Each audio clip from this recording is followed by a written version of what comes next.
Ja, ja, ne, ich bin super nervös. Also das habe ich ja auch noch nie gemacht so. Ja, auch nicht. Niemand hat das hier jemals, das hier wurde noch nie gemacht. Wir schreiben das Jahr 2013. Als ein junger Robert Mark Lehmann auszog, um die Welt zu retten. Nee, nicht ganz so krass. Ich bin einfach nur nach Neuseeland gegangen, um eine Person zu unterstützen, von der ich ein großer Fan bin und die eine tolle Mission hat und die verdammt viel Hilfe braucht. Hi, I'm Dr. Ingrid Visser. In search of the missing orca.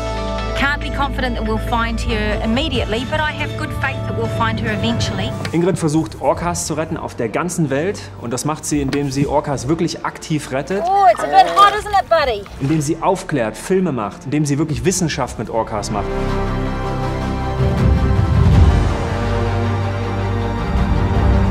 Und das bis zur absoluten Erschöpfung. Jeder kennt ihre Telefonnummer. 0800 Sea Orca. Sie hat die ganze Bevölkerung darum gebeten, immer wenn Orcas gesehen werden, dass Ingrid angerufen wird. Und sie muss bei jedem Anruf raus.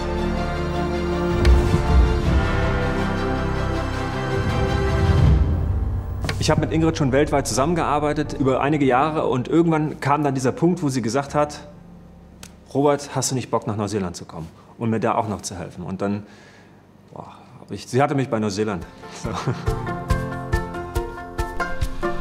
Denn Ingrid hat mich eingeladen, als allererster Unterwasserfotograf jemals in Neuseeland mit den Orcas zu tauchen.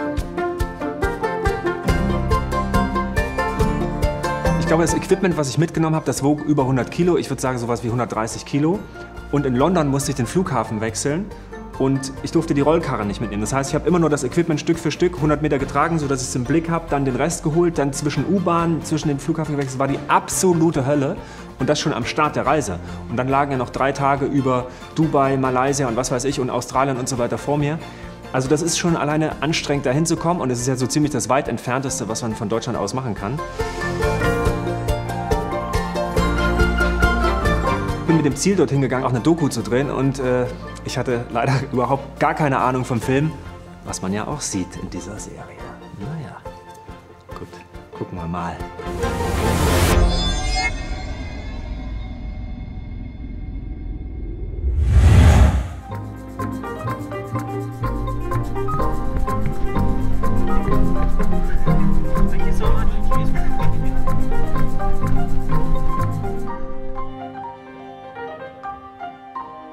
Ingrid holt mich ab, wir fliegen noch eine Strecke gemeinsam und dann heißt es im Prinzip Orcas retten. Und Neuseeland, da hat man natürlich dieses Bild vor Augen.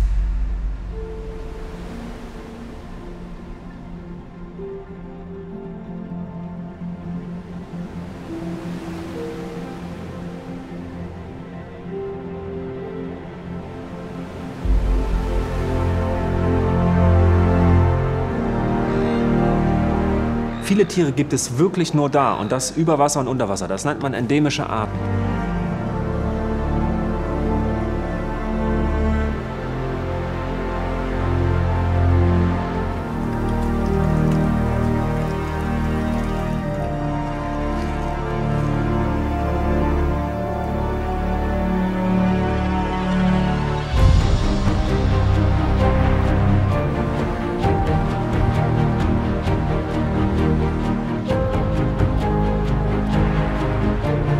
Dadurch, dass es eine Insel ist und eigentlich unser 8. Kontinent, von dem 93% unter Wasser liegen und nur 7% rausgucken, ist es ein Anziehungspunkt für super viele Wassertiere. Wale, Haie, Delfine, also alles Mögliche kommt nach Neuseeland, weil sie sich dort einfach wohlfühlen.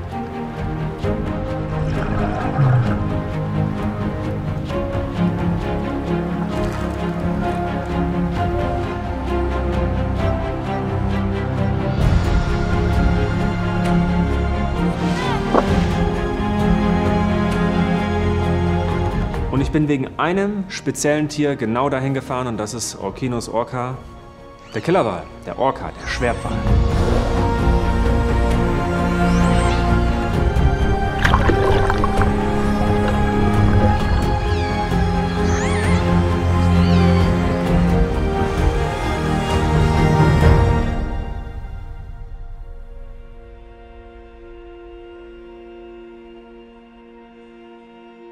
Sondern erwartest du natürlich, zack, du kommst in Neuseeland an, ab in den Tauchanzug, ab aufs Boot, rausgehen und Orcas fotografieren.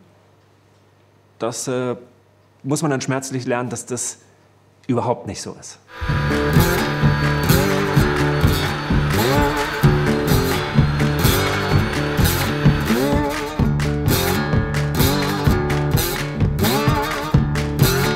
Jeden Tag stehst du ja auf und denkst, heute kommt der Anruf.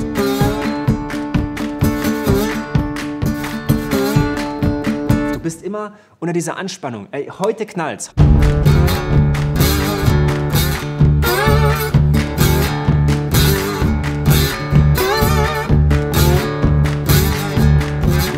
Aber heute.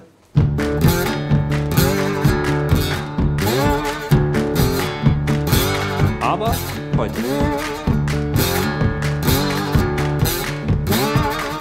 Aber heute. Nee, heute nicht. Aber heute. Und jeden Tag das Gleiche. Aber manchmal hatte ich auch richtig coole Sachen zu tun, nämlich Straße säubern war so richtig mein Ding. Kühe hüten, Kühe scheuchen, Schweine streicheln.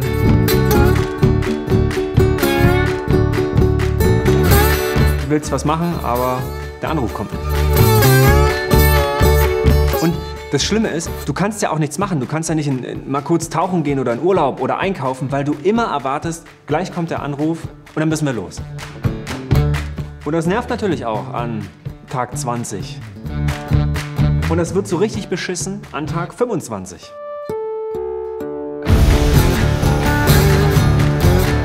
Dafür alles verkauft, alles was ich hatte, alles auf eine Karte gesetzt und irgendwann kommt natürlich auch der Punkt, da wirst du gaga. Und zwar richtig.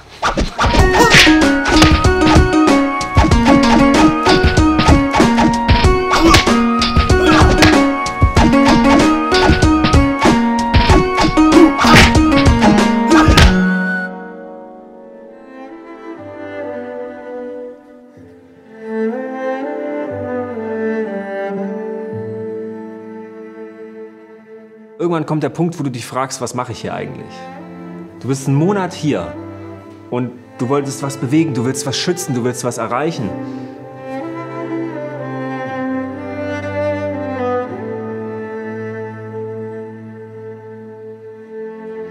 Das ist frustrierend und das ist traurig. Also da geht es einem schlecht. Und zwar richtig.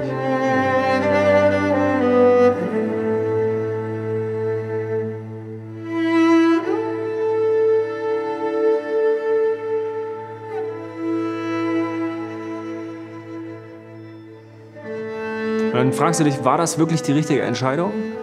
Ist es das wert gewesen, alles aufzugeben und alles auf eine Karte gesetzt und komplett zu verlieren? War es das wert?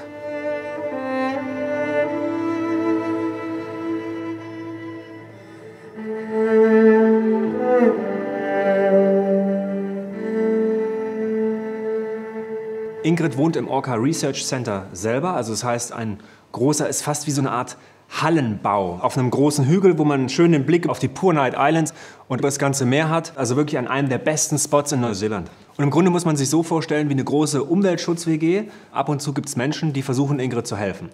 Sei das finanziell oder sei das eben mit der persönlichen Arbeitskraft. Das ist manchmal ein Tag oder manchmal eben auch mehrere Monate. Und zwei sehr spezielle Praktikanten waren Walter und Silvia.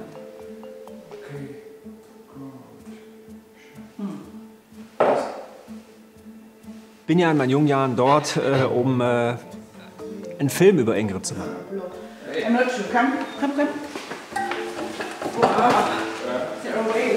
So, und in Filmen gibt es natürlich auch ab und zu nachgestellte Szenen. Was hast du gesehen? Hier. Okay. On the shiny Schau, spot. schau. Um die Situation zu beschreiben, wie sie wirklich war. I guess maybe two whales. I saw two whales. Blow, Ingrid, blow! Where? Two of them, two blows, On the left side. two whales, minimum. Ich liebe es. The birds are coming from the left. Where the birds are coming from the left. Yeah, You see yeah. them? Yeah. Moving to the north. Okay, yeah, that's... So war es aber wirklich. Yeah. Look, they're now. They're showing up now. You see? Okay, You good. see both. Two blows. Genau so.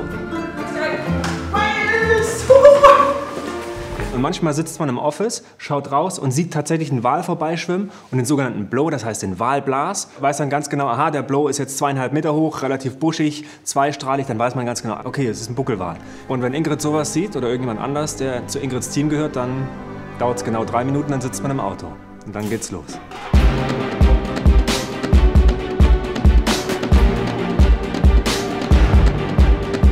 Man muss sich so ein bisschen beeilen und gucken, in welche Richtung die schwimmen, weil in der Zeit, wo man zum Wal hinkommt, sind die ja schon viele, viele Dutzend Kilometer weiter geschwommen. Das heißt, die dann zu finden, ist auch nicht immer gegeben. Das Schöne ist, Wale bleiben immer auf einer Tiefenlinie. Das heißt, die schwimmen in Neuseeland gerne zwischen 100 und 150 Metern Wassertiefe. Das heißt, wenn man dieser Tiefenlinie dann folgt, wird man automatisch Richtung Norden irgendwann diese Wale wiederfinden. Und in Neuseeland ist es so, dass die Buckelwale, aber auch alle anderen großen Bartenwale aus der Antarktis kommen, wo sie sich den Ranzen richtig vollgeschlagen haben und dann wieder in wärmere Gewässer ziehen, wie zum Beispiel nach Tonga oder Fidschi.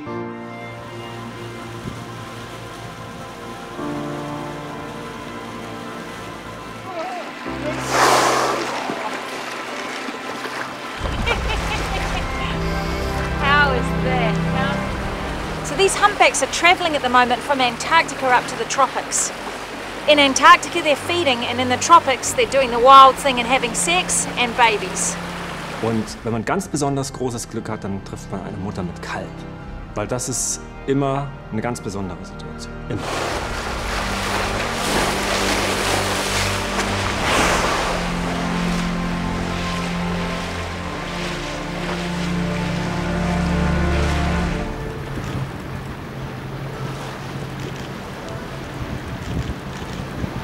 So eine Walbegegnung mit der Genehmigung, auch mit den Tieren ins Wasser zu gehen, ist dann natürlich die perfekte Möglichkeit, um das erste Mal meine Unterwasserkamera in Neuseeland tatsächlich zum Einsatz zu bringen.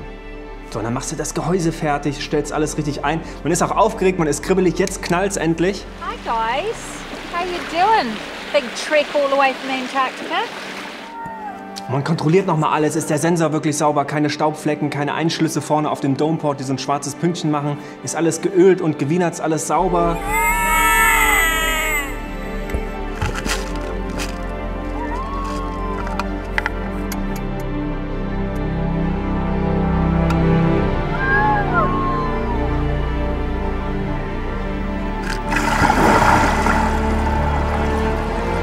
Und die ziehen neben dem Boot, die bleiben dabei, die interessieren sich sogar fürs Boot. Und ich halte dann vom Boot meine Kamera schon mal so ein bisschen rein, versuche da so ein paar Aufnahmen zu machen. Das ist super schwierig und ist auch nicht so richtig gut für die Kamera, aber Bild muss er haben.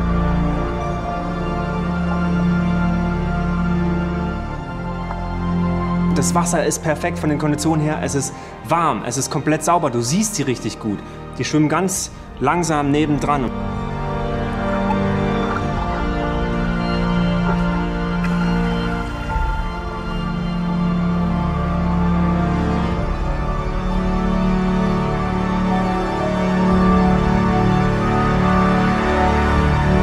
Fährt etwa, ich würde sagen, so 200 Meter vor die Wale, hält kurz an und ich halte dann vom Boot meine Kamera rein, warte bis der Wal kommt, schalte meine Kamera ein und habe den Kameraeinschalter in der Hand. Guck in mein Gehäuse, es ist ein Loch, es macht so ein paar kleine Blasen, so man hört das, wie das relativ schnell zügig voll läuft, ist ja so ein richtiger Unterdruck da drin und du siehst in deiner Kamera das Wasser ansteigen und du weißt, das war's. Meine Unterwasserkamera ist nicht mehr zu gebrauchen. Die Situation ist vorbei, der Wal kommt in perfektem Licht, perfekte Bedingungen, zu zweit. Tauchen an mir vorbei, gucken mich einmal an, gucken mir wirklich ins Auge. Und ich realisiere, ich kann ab jetzt nicht mehr filmen. Und zwar gar nicht mehr. Im Sinne von überhaupt, also das war's. Bevor ich überhaupt was gefilmt habe, ist die ganze Doku schon vorbei. Technischer Schaden. That's it. Und ich weiß noch ganz genau, mit diesem Wasser im Gehäuse, das schwabbert dann im Gehäuse, du legst das Gehäuse ins Boot. Und das war der Moment, wo ich nach knapp einem Monat Warten auf so eine Situation hinten im Boot saß und vor Wut geheult habe.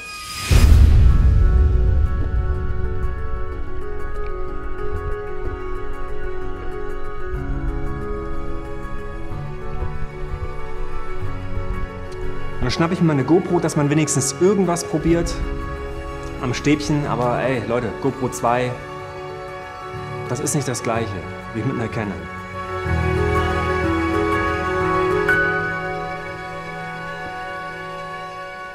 Und dann ist man auch aufgeregt, das Herz schlägt, man ist super sauer und ab diesem Moment ist wirklich, so schön die Situation dann noch ist, das kannst du nicht genießen.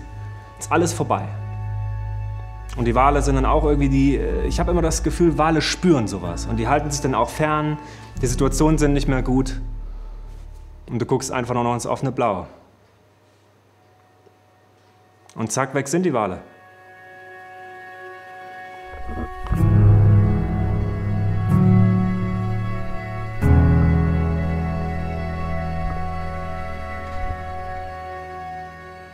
Boah, das war so ein Scheißmoment. Macht mich jetzt noch sauer. Aber Ingrid hält einfach eine Geschwindigkeit, eine Richtung und irgendwann entscheidet sich der Wal. And I was full of whales now.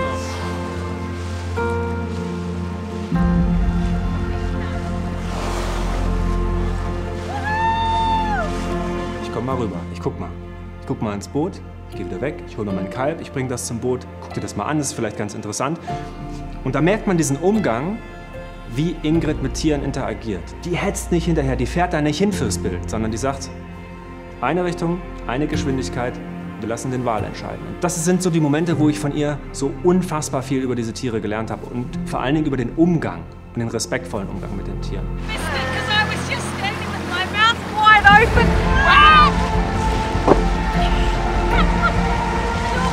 Und dann liefern die Wale halt eine Show, wo man denkt, ach, scheiß doch drauf.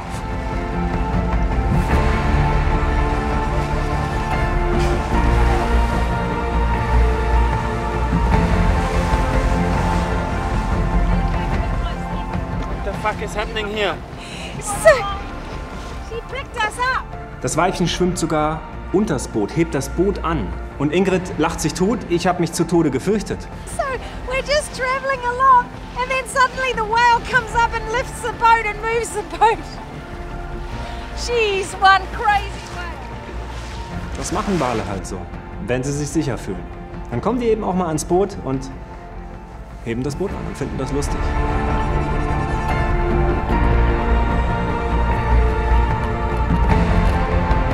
Und das erzeugt natürlich auch eine Reaktion. Alle an Bord schreien und quietschen und springen rum und das findet der Wal lustig.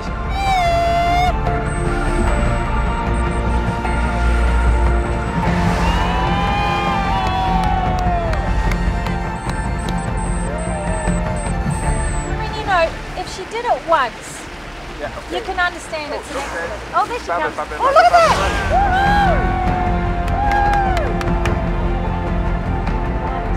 I mean, if she did it once, you can understand that it would be a mistake. But 3 times, 4 times, 5 times, and every time she's coming closer and closer and she's reaching out with her pectoral fin to touch the boat. Yeah, and then coming under the boat. Amazing.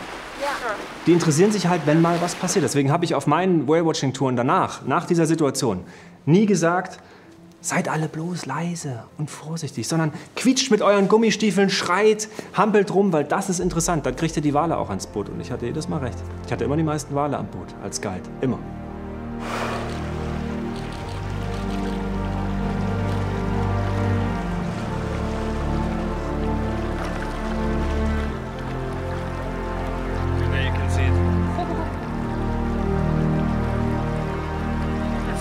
It's still there. Oh, I can't see it. Yeah, this side.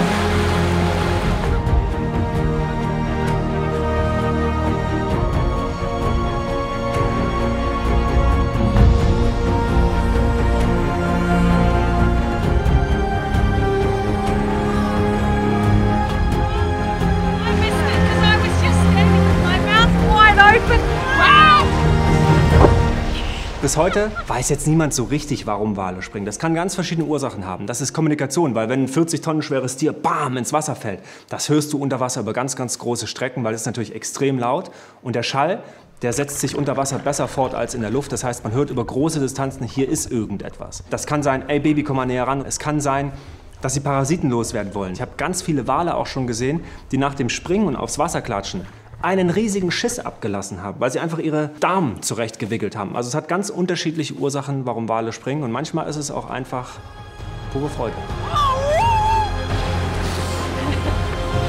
I mean, wow!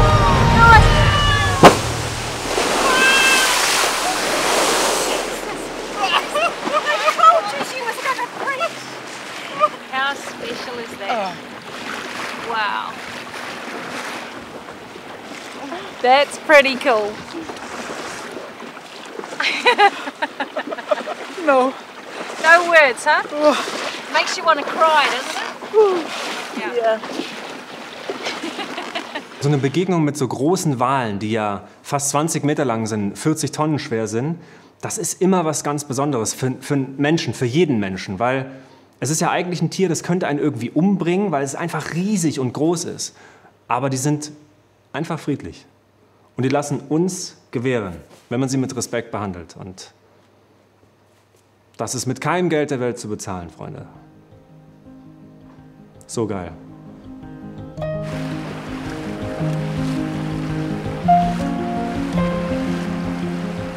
Und na klar, ich habe den ganzen Tag wunderschöne Aufnahmen produziert, zumindest über Wasser. Aber als Filmemacher und als Walenthusiast und als angehender Dokumentarfilmer willst du natürlich diesen einen Ultra-Spezialshot haben, dass sie so schön im Sonnenuntergang einmal mit der Fluke vernünftig abtauchen, den du auch nicht verwackelst. Damals gab es noch keine Stabilisatoren in Kameras und Objektiven.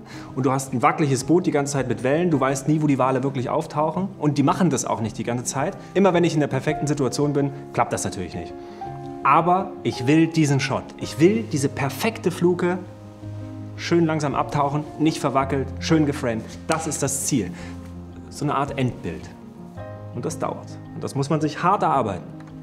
Und Ingrid tut auch ihr Bestes, um mich in die beste Situation zu bringen, also in die beste Position vom Licht, wo alles stimmt, und versucht sich vorzustellen, wo der Wal als nächstes auftaucht. Und man muss auch aufpassen, dass man den Walen nicht auf den Sack geht, und irgendwann kriegst du den Schuss.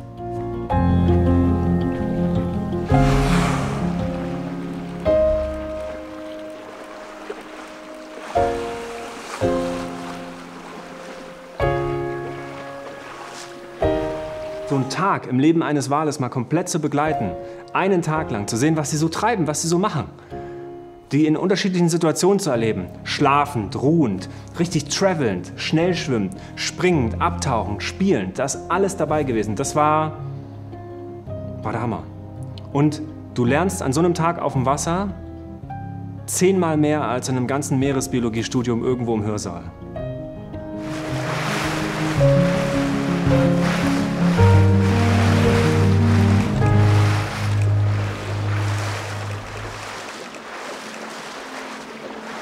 ...150 Kilometer hast du die Wale verfolgt, in den Sonnenuntergang. Du musst diese 150 Kilometer auch zurück, und zwar nachts. Aber dann passierte dort eine Sache, und ich kann es euch nur erzählen. Wir sind mit dem Boot gefahren und relativ küstennah. Manchmal hast du Tage, wo ganz, ganz viel Plankton angespült wird. Und wenn da das richtige Plankton quasi ist und ganz viel Noctiluca dabei ist, dann hast du Meeresleuchten. Das heißt, sobald eine Bewegung im Wasser ist, leuchtet das Wasser auf, weil sich diese Tierchen und kleinen Organismen angeregt fühlen und Biolumineszenz machen. Das heißt, sie fangen an zu leuchten. Und auf dem Rückweg fahren wir, und der ganze Spray vom Wasser leuchtet das ganze Boot an, und irgendwann kommen Delfine und schwimmen neben dem Boot. Und du siehst die Delfine leuchtend neben dem Boot, die so eine Spur hinter sich herziehen. Unfassbar. Ich wünschte, damals hätte es schon so eine Starlight-Kamera gegeben oder irgendwas Krasses, womit man bei absoluter Dunkelheit filmen kann. Ich wünschte, ich könnte euch das zeigen. Aber das war so ein Erlebnis, das ist hier eingebrannt. Dann später mal die Speicherkarte hier rausnehmen, und dann könnt ihr euch das angucken. Das war der absolute Oberhammer. Aber... Okay. Leuchtet ein roter Punkt? Ja. Okay. Gut, ich möchte gar nicht wissen, wie spät es ist. Ungefähr so 9:30 oder sowas. Und wir waren jetzt 10 Stunden mit Buckelwalen draußen auf dem Meer. Wir haben Unterwasser und Überwasser gefilmt und dabei habe ich diese Kamera verloren. Das ist eine Canon EOS 5D Mark III. Die funktioniert nicht mehr. Schrott. Und ich habe eins meiner Gehäuse geschrottet. Das ist das hier. Und das ist dann interessant, wenn man unter Wasser ist und seinen Anknopf drückt und auf einmal hat man ihn in der Hand und kann in sein Gehäuse gucken. Da wird es dann echt ganz interessant. Das ist eben das Los eines Unterwasserfotografen und Unterwasserfilmers und es macht wirklich total viel Spaß. Vor allen Dingen dann hier abends zu stehen, ohne Essen, ohne Trinken, total übermüdet, dann an diesem Scheiß noch rumzuschrauben. Guten Tag.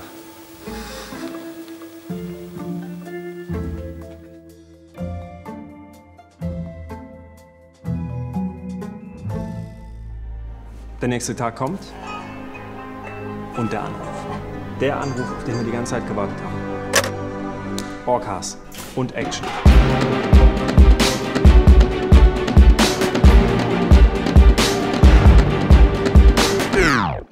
Wir kommen an und du siehst innerhalb von einer Sekunde, es sind keine Orcas. Es sind nur Delfine. Große Tümmler, Tursiops truncatus. Aber letztendlich, ich erlebe zum ersten Mal auch richtig Waltiere in Küstennähe in Neuseeland und sehe, warum sie bedroht sind. In Hafennähe, Schiffe überall, Industrie, große Fabriken. Also Neuseeland ist gar nicht so grün, wie man immer denkt.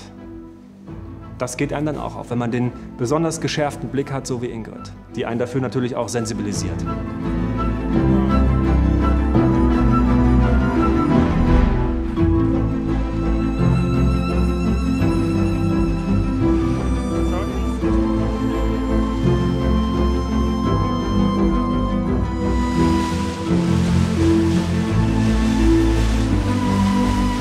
Natürlich. Heck- und Bugwellen, die kommen zum Schiff, die springen rum und das ist immer ein schönes Erlebnis. Das macht immer Spaß.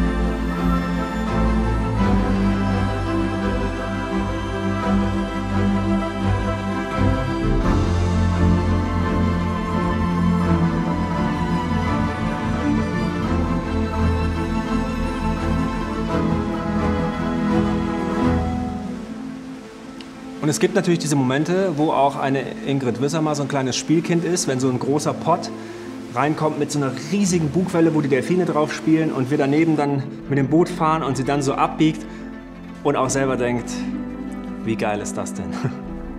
Das sind so die Momente, wo auch eine Ingrid Wissermer lacht. Das ist selten. No skipper will have been popping himself with us doing that.